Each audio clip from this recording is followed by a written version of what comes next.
सबको सलाम मेरा, सभी ऑर्गेनाइजिंग कमेटी के मेंबरान,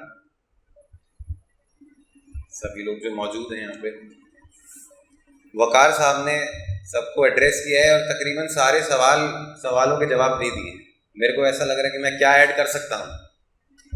बहुत ही डिटेल्ड एड्रेस था वकार साहब का।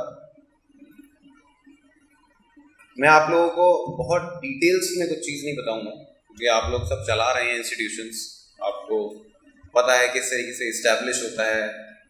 ट्रस्ट के बारे में जैसे सवाल पूछा गया, आपको पता है कॉम्पोजिशन होना चाहिए 51% से ज़्यादा मेंबर या ट्रस्टीज़ जो हैं माइनॉरिटी कम्युनिटी के होने चाहिए। ये सब डिटेल्स आप लोगों को पता है। मैं कुछ लार्जर पर्सपेक्टिव की बातें करूँगा, जो मौजूदा माहौल है उससे जुड़ी हुई बातें। एक चीज़ वकार साहब के वक्तव्य से मेरे को जो CSR की सर ने बात करी, कॉर्पोरेट सोशल रिस्पॉन्सिबिलिटी का फंड सब बड़ी बड़ी कंपनीज एलोकेट करती हैं। एक बहुत अच्छा रेवेन्यू सोर्स है जिसको एक्सप्लोर किया जा सकता है। इसको आप लोग कंसिडर करें क्योंकि एजुकेशन में और सोशल सेक्टर में स्पेंड होता है लार्जली, तो इसको आप लोग ज़रूर एक्सप्लोर करिएगा। कोविड की वजह से लॉकडाउन हुआ, उसकी वजह से सारे इंस्टीट्यूशन स्पेशली एजुकेशन इंस्टीट्यूशन के साथ बैकबोन टूट गई। जो फाइनेंशियल बैकबोन होती है वो टूटी, क्योंकि सरकार प्रिज्यूम करके चलती है कि एजुकेशन, हालांकि स्टेट को देनी चाहिए। बहुत सारे मुल्कों में, यूरोप वगैरह में स्टेट माने सरकार जो होती है, सरकार एजुकेशन की जिम्मेदारी लेती है, सरकार प्रोवाइड करती है। भारत में क्योंकि आर्टिकल 21A के तहत राइट टू एजुकेशन मौलिक अधिकार है, मौलिक हुकूक है, उसकी वजह से एक सर्टेन परसेंटेज बच्चे जो हैं स्कूल में वो RT के ज़रिए भी आते हैं, आप सबको मालूम है। तो एक जो स्कीम है हमारे संविधान की, उसमें एजुकेशन को ऐसा दर्जा दिया गया है कि क्योंकि मौलिक अधिकार है तो सबको मिलना चाहिए राइट टू। उसके बाद एक्ट भी आया है जिसके तहत एडमिशन्स होते हैं 2009 का, right to free and compulsory education. तो एजुकेशन, प्राइमरी एजुकेशन कंपल्सरी है एक तरीके से, और सरकार उसको इंश्योर करेगी। तो सरकार ये सोच के चलती है कि जो प्राइवेट इंस्टीट्यूशंस भी हैं, क्योंकि अभी हम फाइनेंशियल, क्योंकि जो लॉकडाउन की वजह से जो दिक्कतें हुई उसके बारे में बात कर रहे थे, तो सरकार अज्यूम करके चलती है कि स्कूल्स सस्टेन कर लेंगे अपने आप को, जो कि नहीं हुआ। बहुत दिक्कतें हुई हैं, बहुत सारे जजमेंट्स पास हुए हैं गलत। जो कोर्ट का इंटेंशन होता है कि एजुकेशन प्रोवाइड की जाए, कोर्ट का इंटेंशन हमेशा होता है। कई बार प्राइवेट इंस्टीट्यूशंस का पर्सपेक्टिव उस तरीके से नहीं जाता है कि, क्योंकि बहुत बड़े प्राइवेट इंस्टीट्यूशन की कैटेगरी में बहुत बड़े इंस्टीट्यूशंस भी आते हैं और बहुत छोटे इंस्टीट्यूशंस भी आते हैं। तो बड़े इंस्टीट्यूशंस को आसानी से सस्टेन कर लेते हैं, छोटे इंस्टीट्यूशंस को दिक्कत हुई। इस बार लीगल एस्पेक्ट पे आऊँगा।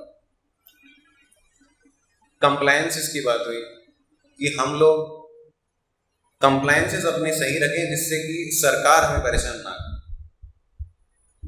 सर ने बहुत डिटेल में टैक्सेशन लॉज, EPF, ESI सारी चीज़ें कवर करी, उस सब पे मेरे को अब बोलने की ज़रूरत नहीं है। कंप्लायंसेस, आपको कोई भी कोर्स शुरू करना है, इंजीनियरिंग कोर्स शुरू करना है, आपको AICTE से परमिशन लेनी पड़ेगी, all India council for technical education. MBA course शुरू करना है उसके लिए भी। तो कोई भी आप कोर्स शुरू करें, आप देखें वो किस मोड से परमिसेबल है। जैसे कि इंजीनियरिंग की डिग्री डिस्टेंस मोड से परमिसेबल नहीं है, इस पर सुप्रीम कोर्ट का जजमेंट है, क्योंकि काफ़ी इंस्टीट्यूशंस दे रहे थे। उड़ीसा लिफ्ट इरिगेशन का जजमेंट है जिसमें इनवैलिडेट कर दी गई सारी डिग्रीज। तो दिक्कत ये आई कि जिन्होंने ये डिग्रीज ले ली थी, नौकरियों में थे, सरकारी नौकरियों में, उन्होंने कहा हमारा क्या होगा। फिर वो बच्चे फिर आए, वो कैंडिडेट्स फिर आए सुप्रीम कोर्ट, फिर वो एक वन टाइम मेजर दिया गया कि आपको वन टाइम मेजर 2 एग्जाम का मौका दिया जाएगा, उसमें से एक बार अपने आपने क्लियर कर लिया तो आपकी डिग्री वैलिडेट, अदरवाइज सारी मान्य नहीं है डिग्रीज। तो इस तरीके से आप लोग कभी भी कोर्स कोई शुरू करें तो आप देखें कि ये परमिसिबल है या नहीं, ये बहुत ज़रूरी है। एक्सपेंडिचर की सर ने बात करी काफ़ी तरीके की, एक एक्सपेंडिचर आप जरूर करें, फाइनेंशियल एक्सपर्ट और लीगल एक्सपर्ट। आप लोग एक चेकलिस्ट बनाएं, आप देखिए कि आपको क्या क्या हर साल, जैसे कंप्लायंसेस, टैक्सेशन से रिलेटेड सर ने बहुत डिटेल में बताया, तो बताने की जरूरत नहीं है। मेडिकल इंस्टीट्यूशन कोई चला रहा है, आपको ऑब्वियसली मेडिकल काउंसिल से परमिशन लेनी, ऑथराइजेशन लेना पड़ेगा। बायोमेडिकल वेस्ट मैनेजमेंट रूल्स, माने जो सिरिंज होती हैं, जो इस प्रकार की चीज़ें होती हैं जो मेडिकल इंस्टीट्यूशंस में, हॉस्पिटल में यूज होती हैं, ये सारे कंप्लायंसेस आप लोग देखें। और इसमें जो वेस्ट मैनेजमेंट रूल्स होते हैं, इसमें सरकार जो है वेस्ट कलेक्शन सेंटर्स को डेजिग्नेट करती है कि यही हैं, इन्हीं को आप दे सकते हैं। मैं एक एग्जाम्पल के तौर पे बता रहा हूँ। तो कई बार होता है, एक मेरे पास, हमारे पास क्लाइंट आए थे, नर्सिंग होम चलाते थे, उन्होंने वो अपना जो वेस्ट तो है उसी को देते थे, लेकिन कानून में एक प्रावधान है कि आपको ऑथोराइजेशन लेना पड़ेगा पॉल्यूशन कंट्रोल बोर्ड से। वो उन्होंने नहीं लिया, उन्होंने कोई पॉल्यूशन नहीं किया, वो देते थे अपना वेस्ट उसी को देते थे, उसी ऑथोराइज कलेक्शन सेंटर को देते थे, लेकिन ऑथोराइजेशन लिया, उनके ऊपर बहुत बड़ा जुर्माना पड़ा। तो ये कानून का एक प्रिंसिपल है, ignorance of law is no excuse. आप ये नहीं कह सकते कि आपको कानून नहीं पता। कल को कोर्ट में कोई मामला जाता है, आप कहो कि मेरे को तो पता ही नहीं था, मेरे को ऑथराइजेशन लेना था, ये वैलिड आर्ग्यूमेंट नहीं होता, इसको माना नहीं जाता। तो इसलिए लीगल एक्सपर्ट्स, फाइनेंशियल एक्सपर्ट्स से आप लोग कंसल्ट करें, एक चेकलिस्ट बनाएं कि आपको क्या क्या करना है।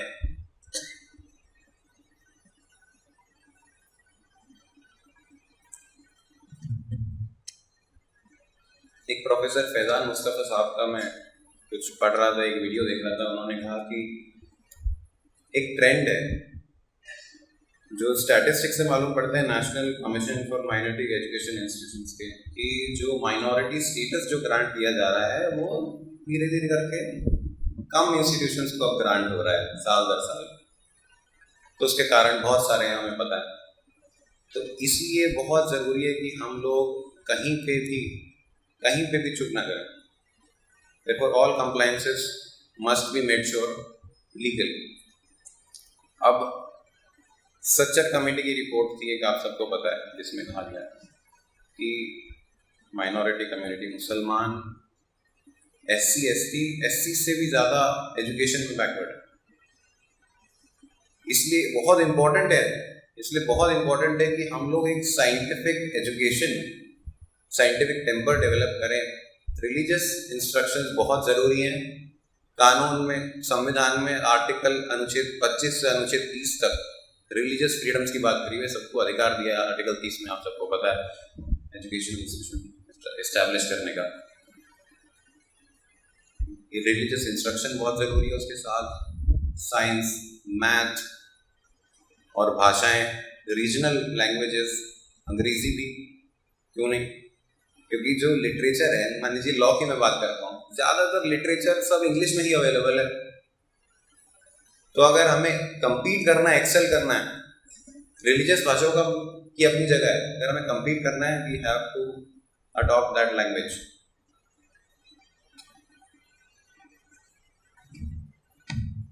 तो मैं सच्चर कमेटी की रिपोर्ट की बात कर रहा था, मैंने एक रिसेंटली आर्टिकल पढ़ा, उसमें स्टैटिस्टिक्स हैं कि वो पोजीशन चेंज नहीं हुई है, it is still the same, that the educational backwardness in Muslims is still prevalent as opposed to the scheduled castes, which is, ये थोड़ा कंसर्निंग है।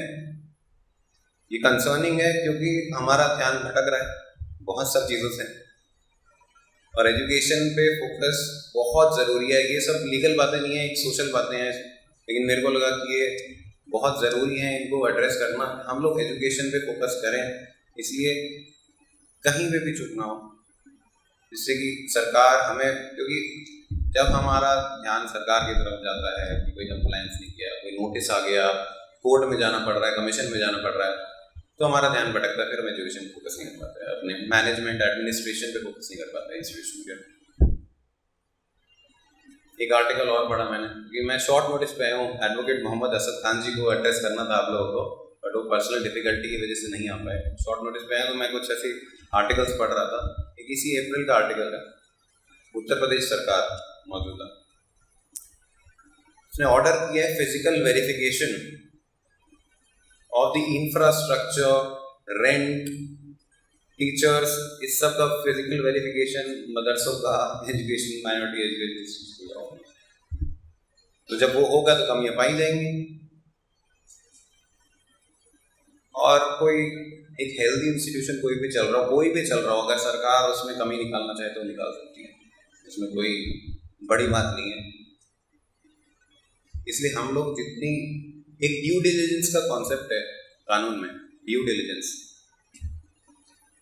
वो ये है कि आप अपनी तरफ से पूरा एफर्ट करें, कि आपका एक वो दिखना चाहिए कि आपका in your capacity what ever in you, आपको जो पता था आपने अपनी तरफ से किया। ये ड्यू डिलिजेंस एक और जगह पे काम होता है, डोनेशंस की बहुत बात हो रही थी, कई बार बात हुई डोनेशंस की। आप डोनेशन किससे ले रहे हैं, सर ने केवाईसी की बात करी, you should have the details, आपके पास डिटेल्स होनी चाहिए किससे आ रही है, क्योंकि अगर ऐसी जगह से डोनेशन आई, किसी ऐसे व्यक्ति से आई, किसी ऐसी ऑर्गेनाइजेशन से आई जो इन्वेस्टिगेटिंग एजेंसीज के टारगेट पे है, जिसको इन्वेस्टिगेट किया जा रहा है, तो ये इट्स क्वाइट पॉसिबल, ये हो सकता है कि वो डोनेशन जो है वो ट्रेस करके आप तक आए, इन्वेस्टिगेटिंग एजेंसी आपसे पूछे कि क्या आपको पता था किससे डोनेशन आई है। तो इसमें जो फॉलो करती है दो तरीके की लायबिलिटी है, सिविल लायबिलिटी है, एक क्रिमिनल लायबिलिटी है। सिविल लायबिलिटी मतलब वो पैसा आपसे रिकवर कर ली जाए, क्रिमिनल लायबिलिटी जो एनफोर्समेंट डायरेक्टरेट है, सीबीआई है, आपके खिलाफ क्रिमिनल प्रोसिक्यूशन भी शुरू हो सकता है, कि एक तरीके से फ्रूट ऑफ फॉरबिडन ट्री समझिए, ये ऐसे पेड़ का फल है जो जिसमें कुछ गड़बड़ है, तो वो डोनेशन आ रही है तो आप लोग हमेशा इंश्योर करें, सर ने डिटेल्स बताई, नेम, फादर्स नेम, वो सब आप लोग इंश्योर करें कि डोनेशन जहाँ से भी आ रही है यू शुड नो उसकी हिस्ट्री क्या है, कहाँ से आ रही है, एटलीस्ट बेसिक डिटेल्स होनी चाहिए। और जहाँ पर आपको सस्पेशन हो, जहाँ पे संदेह हो, आपको लगे कि ये कुछ ऑर्गेनाइजेशन ठीक नहीं लग रही, तो आप लोग अवॉइड करें ऐसी डोनेशन।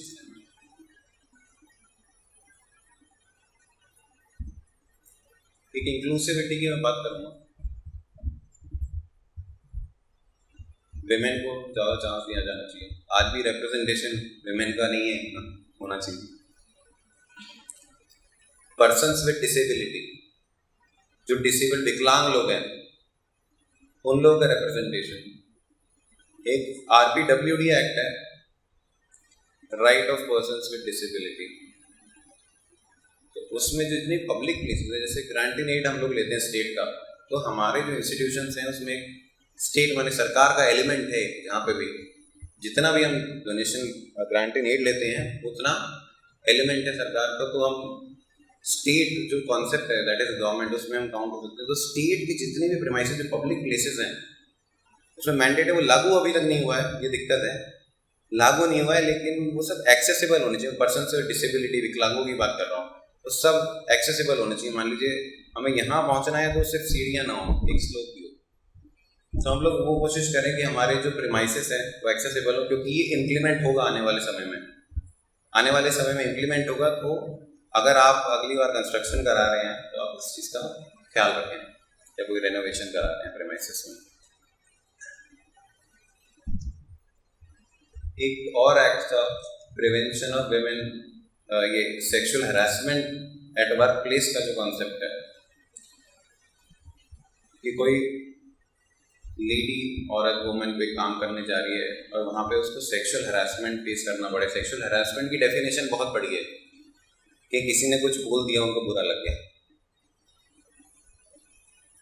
तो उसके लिए एक कानून आया है, उसमें प्रावधान है कि इंटरनल कंप्लेंट्स कमेटी बनाई जाए।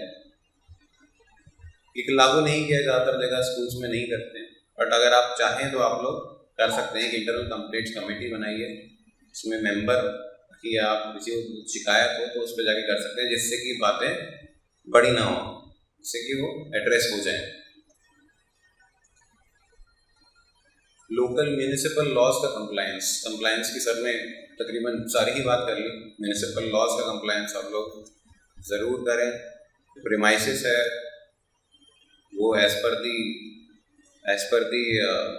परमिसिबल लिमिट्स जो भी कानून में प्रावधान है उसके हिसाब से होना चाहिए, अपना नक्शा उस हिसाब से पास हो। ये सब आप ध्यान रखें।